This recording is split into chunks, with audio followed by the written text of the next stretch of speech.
नमस्कार. कधी विचार केलाय की एका श्लोकातून म्हणजे केवळ काही शब्दांमधून देवाचं दर्शन कसं होऊ शकतं? हे प्राचीन शब्द आपल्याला अमूर्त सत्यापासून एका अगदी वैयक्तिक सखोल अनुभवापर्यंतचा प्रवास कसा घडवतात? चला तर मग आज आपण हाच अद्भुत प्रवास अनुभवणार आहोत, श्लोकातून थेट दर्शनापर्यंत. ही बघा, या प्रवासाची सुरुवात ब्रह्मानंदम परमसुखदम केवलम ज्ञानमूर्तीम.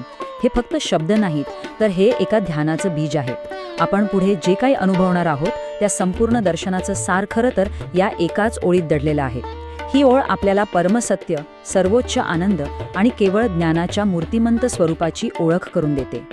देवाच्या रूपाची कल्पना करण्याआधी हे काव्य आपल्याला एका अशा सत्याकडे घेऊन जातं जे अमर्याद आहे, निराकार आहे. हो, रूपाच्याही पलीकडे जे मूळ तत्व आहे त्याची ओळख इथूनच सुरू होते. द्वंद्वातीत. किती खोल विचार आहे हा.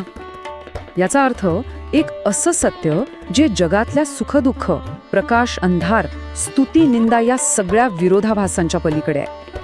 विचार करा, एक संपूर्ण शांत आणि स्थिर अवस्था. आणि मग पुढे येतं गगन सदृशम, म्हणजे आकाशासारखं विशाल. ही कल्पनाच किती सुंदर आहे. आपलं मन सर्वव्यापी आणि निराकार असण्याचा अर्थ सहज समजू शकतं.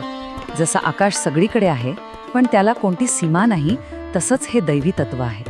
याचाच अर्थ हे एक असं अंतिम सत्य आहे जे शाश्वत आहे, कधीही न बदलणारं.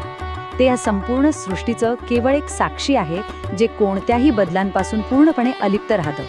आणि आपण ज्या श्लोकाचा विचार करतोय ना, तो मुळात ह्याच अंतिम निराकार तत्वाला केलेला एक सखोल प्रणाम आहे. कारण एकदा का निराकाराची ओळख झाली की मगच साकार रूपाचं खरं महत्त्व कळायला लागतं. तर आत्तापर्यंत आपण निराकार तत्वाला स्पर्श केला.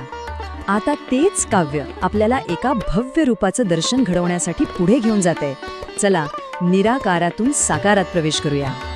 या दैवी रूपाचं दर्शन सुरू होतं ते त्याच्या भव्य आणि शांत चेहऱ्यापासून. विशाळ भाळ हे विशाल बुद्धिमत्तेचं प्रतीक आहे आणि आकर्ण नयन म्हणजे कानांपर्यंत पोहोचणारे डोळे ते सर्व काही पाहणाऱ्या करुणामय दृष्टीचं सूचक आहेत.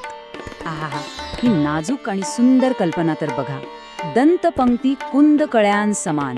हे फक्त दातांचं वर्णन नाहीये, तर हे पवित्र आणि एक सौम्य दैवी हास्य व्यक्त करतं. जॅस्मिनच्या कळ्यांसारखी ही दंतपंक्ती शुद्धता आणि सात्विकतेचं प्रतीक आहे. चेहऱ्यावरून आता वर्णन हृदयाकडे येतं. इथले तेजस्वी अलंकार हे केवळ दागिने नाहीत, ते प्रचंड आध्यात्मिक संपत्ती आणि प्रकाशाचं प्रतीक आहेत. आणि त्यातला कौस्तुभमणी, तो तर आत्म्याच्या शुद्ध चेतनेचं प्रतिनिधित्व करतो. आता त्या तेजाची कल्पना करा. हा प्रकाश इतका तेजस्वी आहे की तो कोट्यावधी सूर्यांच्या तेजालाही हरवून टाकतो. यावरूनच कळतं की या रूपाचं वैभव आपल्या कल्पनेच्या कितीतरी पलीकडचं आहे. आणि मग येतं नाभिकमल, जे वैश्विक उत्पत्तीचं केंद्र आहे. विश्वातलं सर्व जीवन आणि सृष्टीचा उगम स्रोत. हे प्रतीक आपल्याला आठवण करून देतं की या सर्व सृष्टीचा उगम याच दैवी केंद्रातून झाला आहे. आता फक्त वर्णनावर न थांबता त्या मागच्या अर्थाकडे वळूया. कारण या चित्रातला प्रत्येक तपशील, प्रत्येक गोष्ट एका विशिष्ट दैवी उद्देशाने भारलेली आहे. देवाच्या संरक्षक भूमिकेवर हे वर्णन प्रकाश टाकतं. उजवा हात जो अभय मुद्रेत आहे तो जणू म्हणतोय, भिऊ नकोस, मी तुझ्या पाठीशी आहे. जे कोणी आधार शोधतायत त्यांच्यासाठी हे धैर्याचं आणि विश्वासाचं स्रोत आहे. ही चारही आयुध काही सामान्य नाहीत, प्रत्येकाचा एक गहन अर्थ आहे. गदा अज्ञानाचा नाश करते, कमळ शुद्धतेचं प्रतीक आहे, शंख सृष्टीच्या प्रारंभाचा नाद आहे आणि चक्र वैश्विक सुव्यवस्था राखतं. हे सगळं मिळून एका परिपूर्ण वैश्विक शक्तीचं चित्र तयार होतं. पीतांबर म्हणजे पिवळं रेशमी वस्त्र, पण हे फक्त वस्त्र नाहीये. त्याचं विजयसारखं तेज हे सक्रिय आणि शक्तिशाली ऊर्जेचं प्रतीक आहे.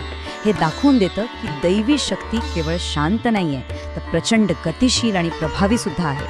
आणि इथे बघा, शारीरिक सौंदर्याला थेट आध्यात्मिक उद्देशाशी कसं जोडलंय. सौंदर्य केवळ पाहण्यासाठी नाहीये, तर ते कृपा आणि उद्धाराचं एक साधन बनतं. हेच या दर्शनाचं खरं सामर्थ्य आहे.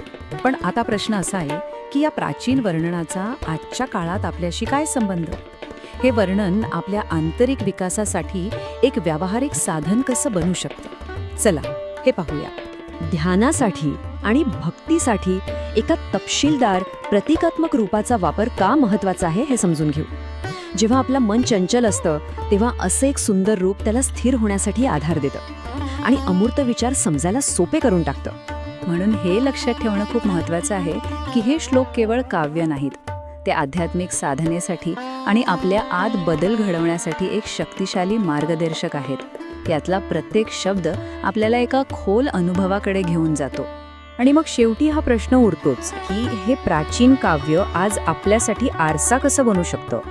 या दैवी आदर्शाचं चिंतन करून आपल्याला आपल्या आत दडलेल्या शांती, करुणा आणि सामर्थ्यासारख्या गुणांची ओळख होऊ शकते का? नक्कीच होऊ शकते. शेवटी हे मान्य करावंच लागतं की शब्द आणि मानवी बुद्धी दैवी साराला पूर्णपणे पकडण्यासाठी अपुरी पडते. असं म्हणतात की 14 विद्या आणि 64 कला सुद्धा जिथे संपतात तिथे या रूपाच्या वैभवाची सुरुवात होते. आणि याच विनम्र आणि विस्मयकारक भावनेने आपण समारोप करूया. ऐसा त्या परममंगला अल्पमती केवी वर्णो. ही ओळ आपल्याला आश्चर्य आणि श्रद्धेच्या अवस्थेत सोडून जाते. ही एक सुंदर आठवण आहे की काही सत्य शब्दांच्या पलीकडचे असतात, ते फक्त अनुभवता येतात. आजच्या या चिंतनात सहभागी झाल्याबद्दल खूप खूप धन्यवाद. नमस्कार.